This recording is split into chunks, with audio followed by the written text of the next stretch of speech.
My friends, welcome. The mark is here. Iran is set to be the first country to roll out a biometric digital ID needed in order to buy food. Needed in order to eat.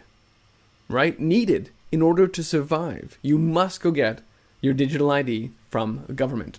The same digital ID that central banks are telling us is needed in order to roll out the central bank digital currencies. The same digital ID that the World Economic Forum establishes is at the very crux of this fourth industrial revolution. Yeah, all of that. Now you need to go get your ID in order to eat. Now there's some interesting details about the way Iran is implementing this that I want to walk through today, because I think this is a bellwether for how it's going to be rolled out around the rest of the world. And make no mistake, this is food rationing based on your digital ID. Let's read down here.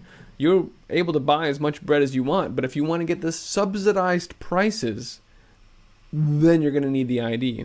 Then you'll have access to, quote, a limited amount of bread at subsidized prices.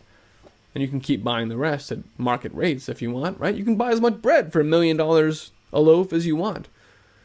But for the 50% of Iran that lives below the poverty line, that's not an option, right? Their only option is to go get in line and accept this mark, this digital biometric ID to which all resources are being tied. Not just bread, but according here, the scheme will later include all goods such as chicken, cheese, vegetable oil, and so on and so forth. So this is a pretty big deal.